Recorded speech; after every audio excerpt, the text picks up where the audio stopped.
What is the most quoted verse in the Bible? Well, surely John 3:16 would probably get a mention. For God so loved the world, gave His only begotten Son. It's a verse that many people would know and know by heart. Maybe Genesis 1:1.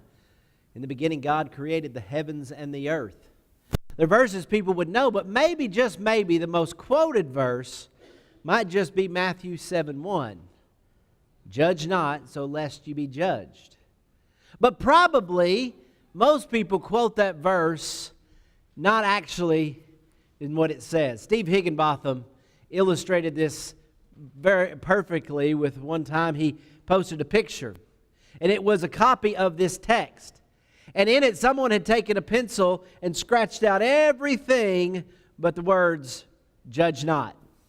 Because for most people, when they hear this verse, when they say this verse, that's what they're saying. Don't judge me. You shouldn't judge other people. It's wrong to make a judgment about someone's actions or behaviors. The Bible condemns that. But is that actually what Jesus was condemning in Matthew chapter 7:1? What did Jesus mean when He said, do not judge so you will not be judged? What was Jesus' point, and how are we to understand that so that we can be the right kinds of judges and not be the kind of judging, doing the kind of judging that Jesus condemns here? So if you would, open up your Bibles to Matthew chapter 7. We're going to look at verses 1 through 6 today. In Matthew chapter 7 and verse 1, it tells us to not judge so that you will not be judged. But in verse 2, it says something that helps us to clarify and understand what Jesus is saying here. In the way you judge, you will be judged. And by the standard of your measure, it will be measured to you. You see, Jesus here is talking about judgment. And He's not condemning all judgment, but rather He's telling us that how we judge others is the way we will be judged. And not to be judgmental in how we judge others. You see, that's what Jesus is saying here. In John 7:24, He would clarify by saying, do not judge according to appearance, but judge with righteous judgment. In other words, don't judge in a way that is superficial, that has no consideration or concern. You see, the world might say, well, you can't judge anyone. But Jesus isn't saying that. There's a time and place for judgment. We have to make decisions between right and wrong. We have to look at things and say, is that acceptable or unacceptable? But what Jesus is saying here is when you go to do that, do it the right way. Use the right measure. Judge with righteous judgment. You know, you never move up in favor with God by bringing someone else down. You can't look at someone else and say, oh, look how bad they are, and so therefore it makes me closer to God.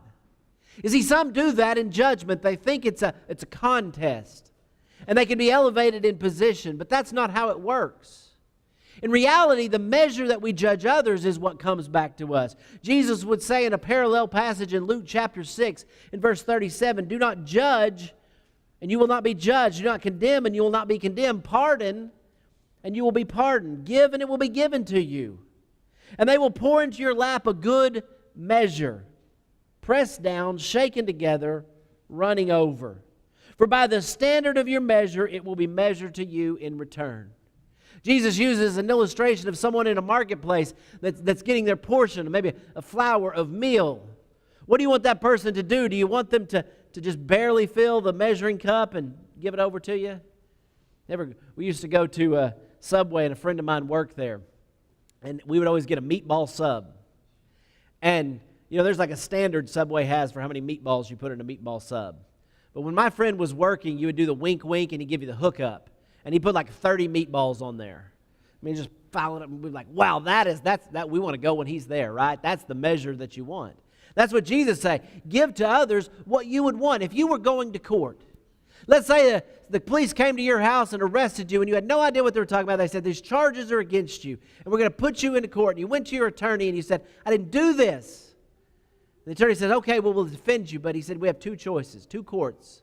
We can go to a local court that the judge in that court that will make your decision is the guy who had this crime committed against you, and he is hopping mad. He wants someone punished, and he thinks that you did it. Do you want to go to his court? Or would you rather go to another court, a change of venue? where you'll be judged by an unbiased jury. People who are willing to hear both sides of the case. Well, I'm sure you would say, I want to go to that jury trial. I don't want to be under this person who's already out to get me. What court would you want to be in? Well, the court is determined of how you are judged by how you judge others, how fairly you judge, what measure you use against them. Are you willing to pardon? Are you willing to forgive? Are you willing to treat them in the way that you would want to be treated? James tells us in James 2:13 that judgment will be merciless to those who have shown no mercy.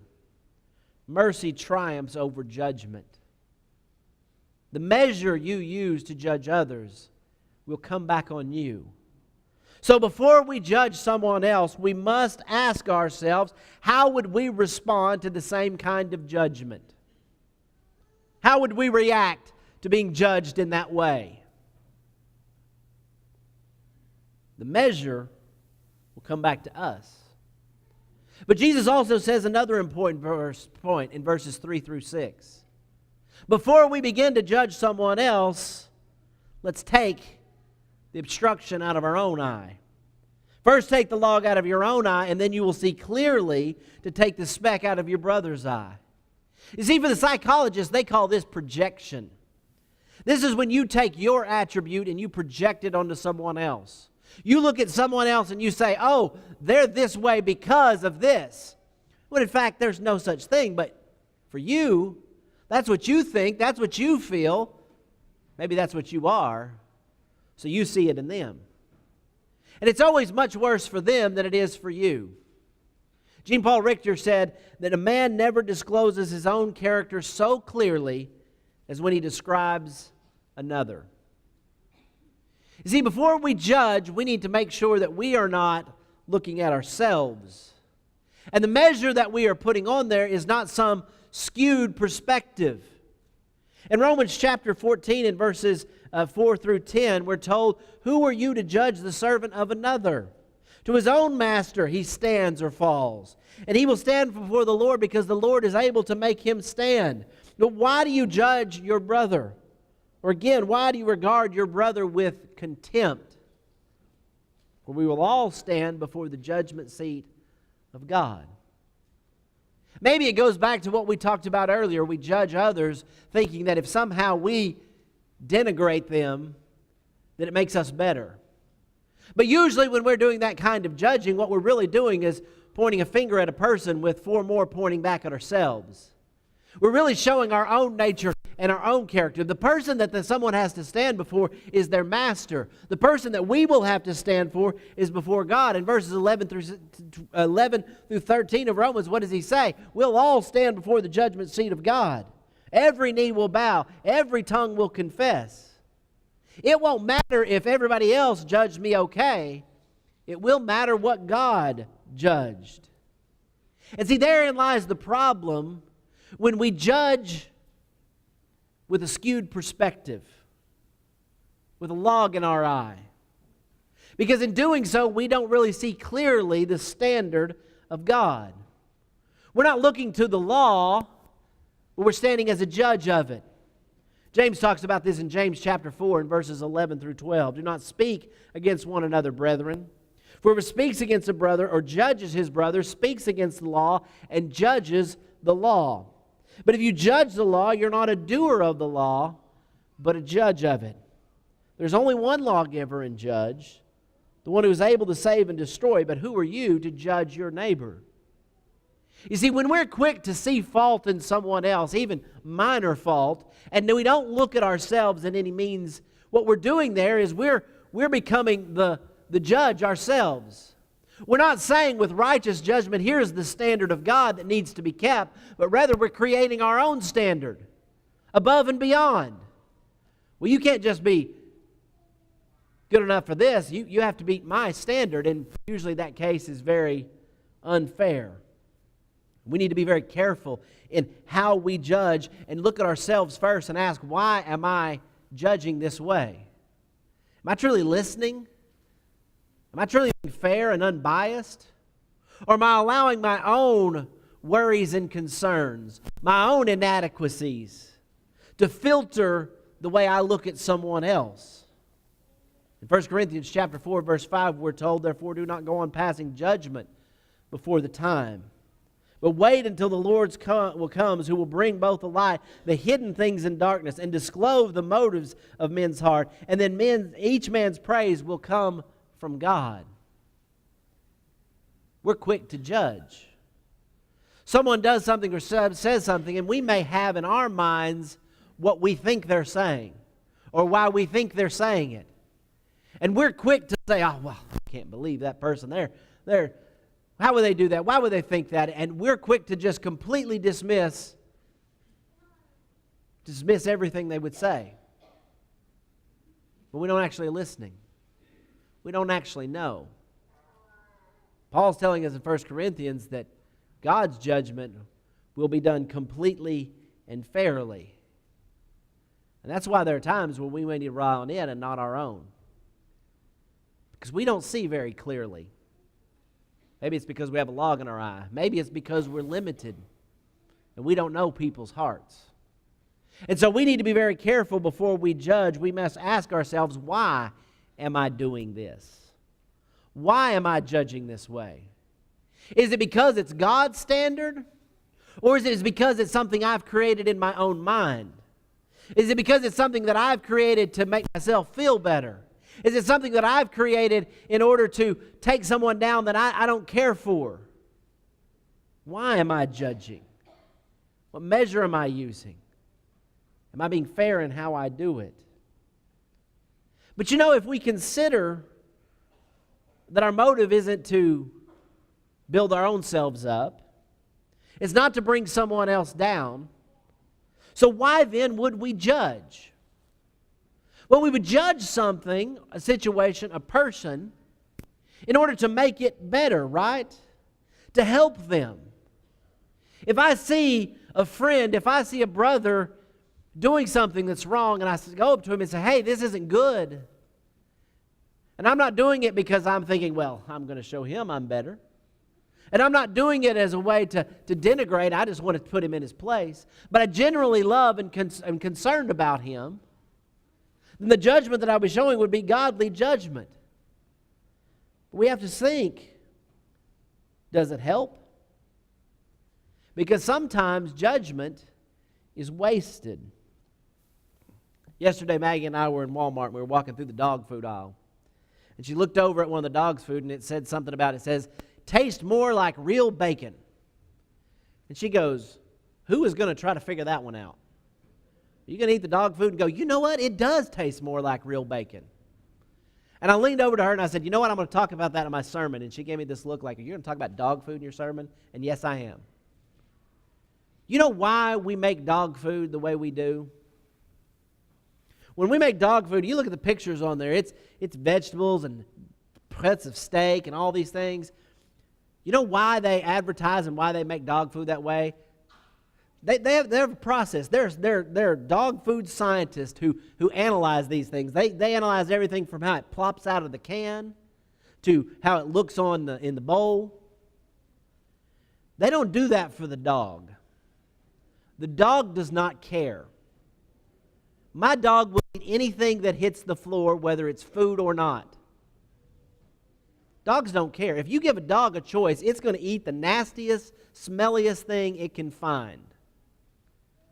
But dogs don't buy dog food. People buy dog food. And they know what they want. And they know what they think is good. And so that's what they appeal to. They appeal to that thing that would be good for them. Oh, that's what I would want. I would like that big cut of steak. Well, dog doesn't care. But we're concerned about what it would take to us. Dog doesn't care if it's real bacon or not, but we sure do. But see, that's the problem sometimes in judgment, is the people don't care. They don't want to listen. They don't want to know. And so that's why Jesus says in this last part of verse 6, do not give what is holy to dogs and not throw your pearls before swine. The trouble with most of us is we would rather be ruined by praise than to be saved by criticism. We would rather somebody tell us everything is all right and good when it's not, than to have to deal with the difficulty of change. And so one of the mistakes we make in judging is we give our judgments to those who could care less about them. And Jesus is warning us, He's telling us not to do that. Don't waste your time and effort giving good judgment to someone who's not going to listen to it. Do not take that good thing and have it torn apart. If you throw pearls before swine, they don't want to appreciate them. They won't look and say, wow, that's a fine pearl. They'll tear it to shreds because they're pig. They don't know any better. A dog doesn't care what it gets. It wants the smelliest, nastiest thing. It doesn't understand what's special and good and holy. And too many times we make the mistake of we're going to express our opinion, we're going to give our judgment on something, and it's just chasing after the wind. It's meaningless, it's worthless, it does no good.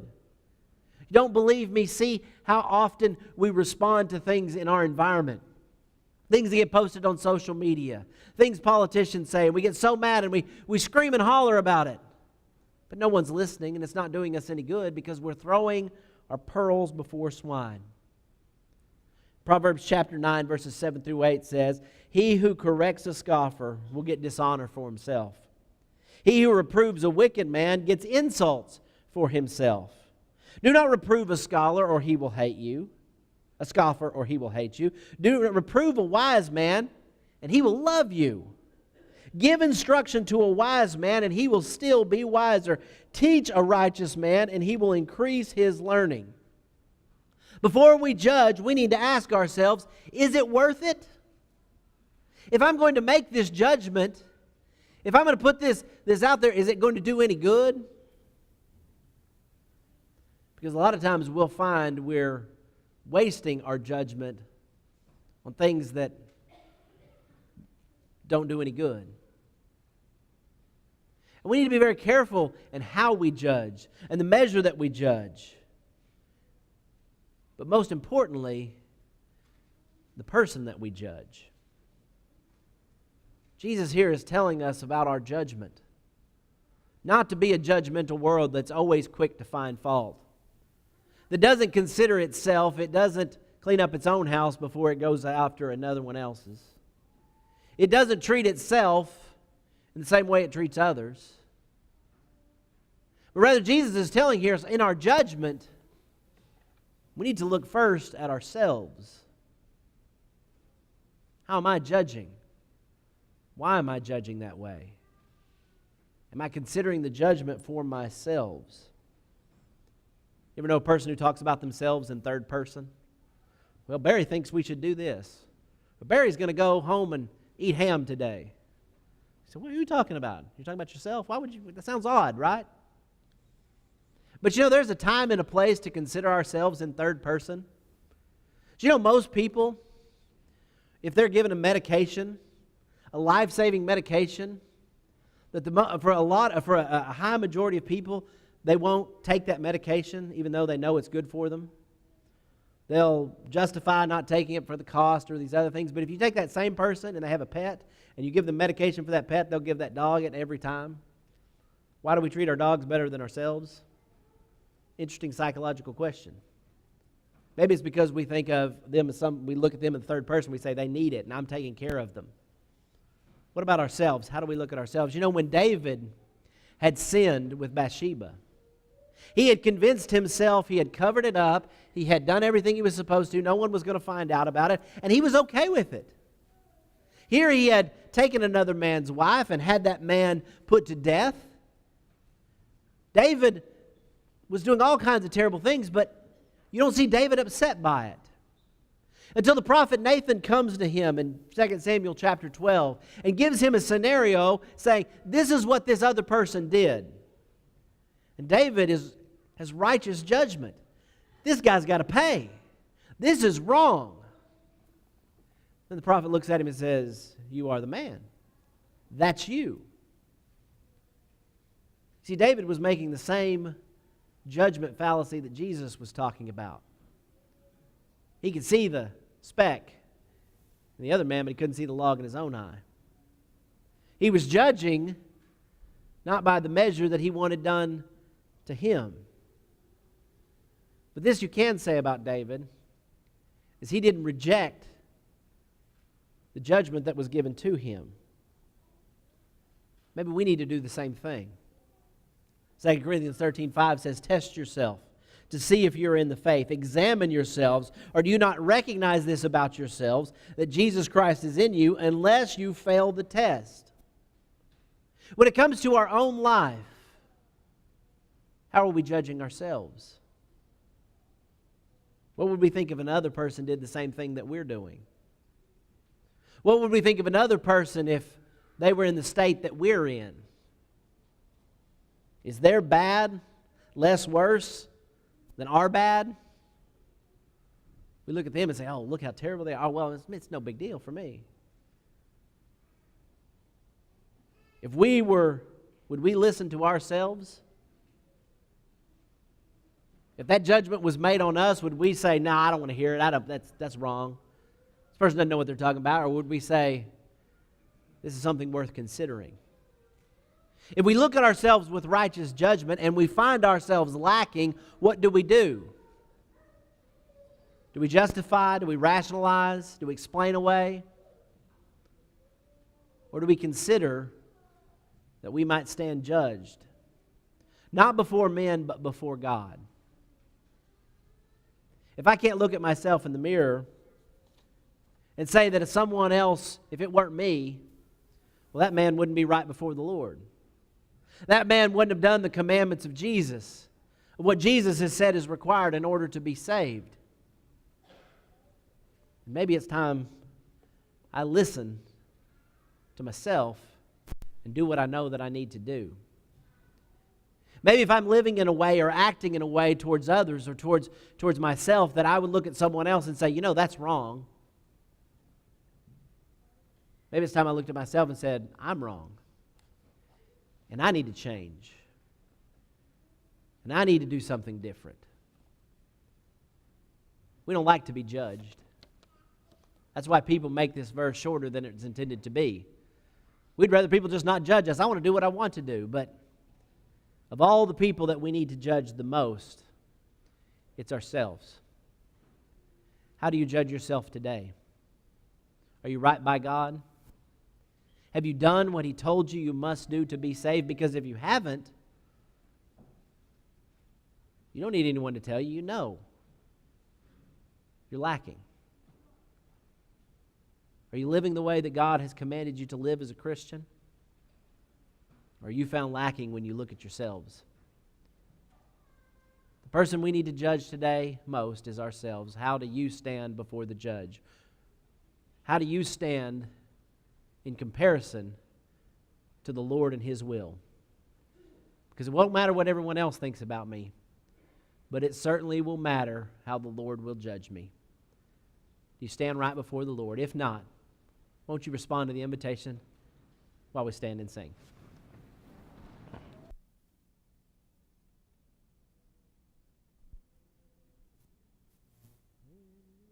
Load of care. Are you a soul that sees